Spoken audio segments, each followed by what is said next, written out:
क्या हुआ? 4 लोगों को गिरफ्तार किया गया और उनके पास क्वेश्चन पेपर का बंडल मिला। एक सोनू कुमार थे जिन्होंने बीपीएससी को लेकर बहुत अच्छे से प्रदर्शन किए थे। साइड कर लिया।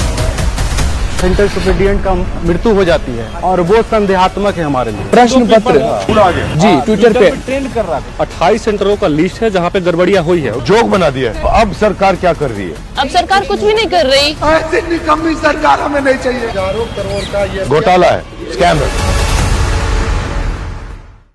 क्या हुआ? 13 को परीक्षा होने वाली है तो बच्चे 2 तारीख को कॉल लिए कि हम लोग कम से कम आयोग को बोलना चाहिए कि क्या है। उस समय कुछ नहीं हुआ। 6 को बच्चे आए, पूरा पिट गए, उसके बाद भी आयोग कुछ नहीं। शाम को बताती है कि नॉर्मलाइजेशन नहीं होगा। पहली बार ऐसा हुआ है ऑफिशियली प्राइवेट शिक्षकों को बुला करके इन्वॉल्व करके और डिसीजन ली है आयोग ने, जो कि बिल्कुल नहीं होना चाहिए।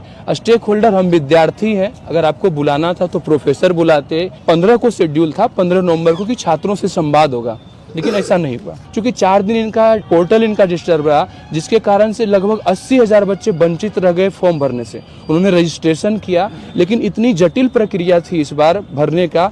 लाइव फोटो करना, भले ही हमारा डिजिटल इंडिया है लेकिन हम लोग डिजिटली परिपक्व तो नहीं है ना महोदय। इतनी कठिन होने के बाद 13 तारीख आया। बापू परीक्षा परिसर जो एशिया का सबसे बड़ा परीक्षा केंद्र बनाया गया है, 12,000 विद्यार्थी बैठे हुए थे। उसमें से हॉल नंबर 5 या 4 है जिसमें से प्रश्न पत्र ही नहीं मिला। मतलब ड्यूरिंग इंटायर एग्जामिनेशन प्रश्न पत्र मिला ही नहीं, बच्चे खाली हाथ चले गए। उसके बाद विरोध हुआ तो बच्चे बाहर आ गए। उसके बाद आयोग एलिगेशन लाया कि हम लोग नॉनसेंस हैं, कि आप लोग का गलती है। नॉर्मलाइजेशन हम लोग जो विरोध किए थे पहले 6 दिसंबर को, वो एक नोटिफिकेशन जारी करते कि नॉर्मलाइजेशन हम नहीं लेंगे। जब 4 तारीख को एग्जाम लिए फिर एक शब्द ला दिए स्केलिंग, कि हम स्केलिंग लेंगे। स्केलिंग यूपीएससी के मेंस या ऑप्शनल जीएस सब्जेक्ट में लाया जाता है और ये पीटी में ही ला रहे। यहाँ पे स्पष्ट लिखा हुआ है कि स्केलिंग जैसी कोई प्रक्रिया नहीं होगी। 13 को जो पेपर चल रहा था 1 बजे पेपर बाहर आ गया, हालांकि 12:53 और 12:38 में ही पेपर घूम रहे थे और ये ट्विटर पे आ गई। तो ये ट्विटर वाला प्रश्न पत्र जी ट्विटर पे ट्रेंड कर रहा है, ये मतलब बीच में आ रहा है। जी जी जी ट्विटर पे आ गया। उसके बाद फिर व्हाट्सएप पे भी आ गया। महोदय मैं वहाँ बोल रहा था ना कि कुछ को प्रश्न पत्र नहीं मिले, कुछ हाँ।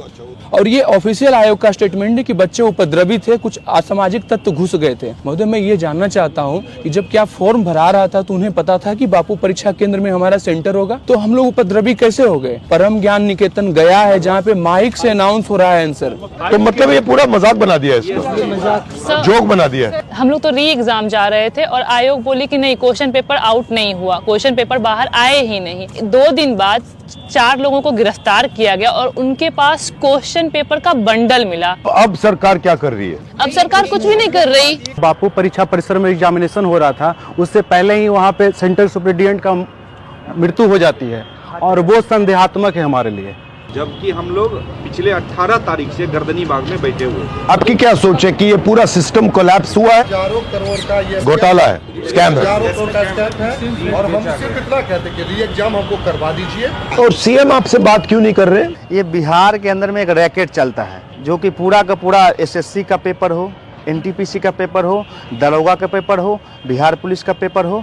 67वें बीपीएससी में भी जो है वो इसी तरीके से हुआ था, तो पूरा एग्जाम कैंसिल हो गया था। ये जो बीपीएससी के जो चेयरमैन है वो गुजरात के रहने वाले हैं, ठीक है, और वो उस पे जो है कई सारे आरोप भी हैं और सिस्टम से ये चला रहे हैं। गुजरात के अंदर में रैकेट चलता है और सीएम साहब का जो डिस्ट्रिक्ट है, हम कोई क्षेत्र का बात नहीं कर, वहाँ से लगातार लोग पकड़ाए हैं, रैकेट में लगातार पकड़ाए हैं। आप कुछ बोलना चाहती हो? हम लोग 6 तारीख और 25 तारीख और 29 तारीख को हम लोग को बर्बरतापुर तक लाठीचार्ज किया गया। हम लोग गांधीवादी तरीके से गए थे बीपीएससी ऑफिस के सामने और मेल पुलिस के द्वारा हम लोग को बेरहमी से पीटा गया और पीछे मारा गया। इतना बेरहमी से मारा गया कि हम लोग उसका बयान नहीं कर सकते हैं। और सोशल मीडिया पर इतना ट्वीट होता है, हम सब का पिक क्लिक जो होता है देखते तो शर्म आती है। पीएमसीएच में हम लोग एडमिट थे तो हम लोग को हाउस अरेस्ट किया गया। इतना पीड़ा से हम लोग दर्द में महसूस कर रहे थे, उस वजह पुलिस हम लोग को टॉर्चर कर रही थी। क्या चाहती है सरकार हम लोग से?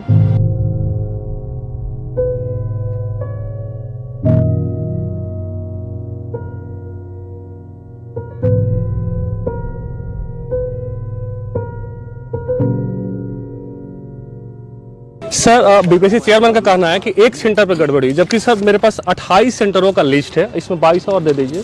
28 सेंटरों का लिस्ट है जहाँ पे गड़बड़ियाँ हुई है विथ एडमिट कार्ड। ये कहाँ का है ये? गुजरात वही है गुजरात वाला। ये सर, इससे पहले बहुत सारे केस हैं सर। इन पे बहुत सारा 400 करोड़ का एलिगेशन है सर SC ST मामले में। सर ये पूरा का पूरा मामला जो है संवैधानिक क्राइसिस हाँ, का है, संवैधानिक बिल्कुल। का है। संविधान यात्रा पे आप लगातार सिस्टम कोलैप्स। अच्छा एक बात बताइए, आप मुझसे क्या चाहते हैं? एक बार गर्दनी बाग चले सर। हमारी 4 मांगे पार्लियामेंट हाउस में ऐसा कानून बने जिससे लोग डरे, प्रशासन डरे और विधायक डरे। मेन आपका है कि मैं पार्लियामेंट में आपकी बात उठाऊं ना। नमस्कार। धन्यवाद सर आपके। तो सर एक स्टूडेंट के लिए टीचर नहीं आएगा तो कौन आएगा? भारत हमारा लोकतांत्रिक देश है सर, और हम लोग सर गांधीवाद में विश्वास करते हैं सर, इसीलिए हम लोगों ने सर सत्याग्रह शुरू किया। वरना सर छात्रों का सत्याग्रह नहीं होता सर, आंदोलन और क्रांति होती है सर। और हम लोगों ने अपने मुद्दे भी रखे सर, प्रोटेस्ट नहीं रिक्वेस्ट। हमने कहा सर व्यवधान नहीं समाधान और विवाद नहीं संवाद। उसके बाद भी सर पुलिस वालों ने बर्बरतापूर्वक हम लोग पर लाठीचार्ज किया, माँ बहन की गालियां दी हैं।